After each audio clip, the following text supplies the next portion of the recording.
গল্পটা একজন ভ্রমণপ্রেমীর, একজন সাঁতারুর। নাসির আহমেদ সৌরভ পাহাড় আর নদীর প্রেমে যিনি ছুটে বেড়ান এ প্রান্ত থেকে ও প্রান্তে, আর ঘুরে বেড়ানোর এই অভ্যাস তাকে বানিয়েছে উদ্যোক্তা। একসময় ঘোরাঘুরির খরচ বাঁচাতে পাহাড়ি পণ্য রাজধানীর ক্রেতাদের কাছে পৌঁছে দিতেন সৌরভ। সেজন্য চালু করেন অনলাইন মাধ্যম pahartheke.com, যে চেষ্টায় তিনি হয়েছেন একজন সফল উদ্যোক্তা।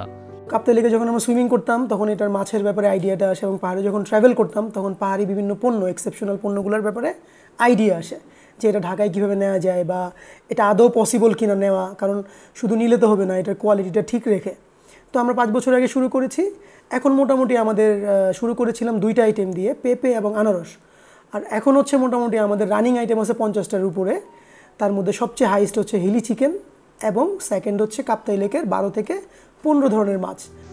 মূলত হিলি চিকেন, কাপ্তাই লেকের মাছ রেডি টু কুক পদ্ধতিতে রাজধানীবাসীর নাগালে পৌঁছে দেয় সৌরভের এই প্রতিষ্ঠান। আছে পাহাড়ি ফলসহ নানা পণ্য।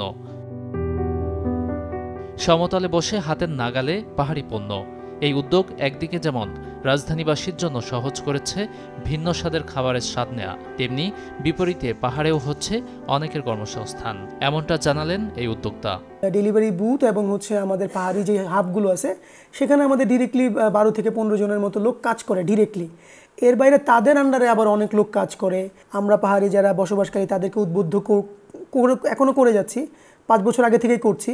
তারা এখন দেখা যাচ্ছে আগে কেউ যদি 2টা পালতো, এখন সে 50টাও পালে। এই যে হিলি চিকেনটার কারণে পাহাড়ের টোটাল অর্থনীতিতে এবং তাদের জীবনযাত্রায় এই পাহাড়ি মুরগির বা হিলি চিকেন, পাহাড়ি দেশি মুরগিটার একটা কন্ট্রিবিউশন আছে। এ সময়ে জনপ্রিয় ব্যবসা পদ্ধতি B2B। পাহাড়ি এসব পণ্য নিয়ে ক্ষুদ্র উদ্যোক্তারাও pahartheke.com-এর সাথে পাচ্ছে ব্যবসার সেই সুযোগ। গাজী আনিস, চ্যানেল 24, ঢাকা।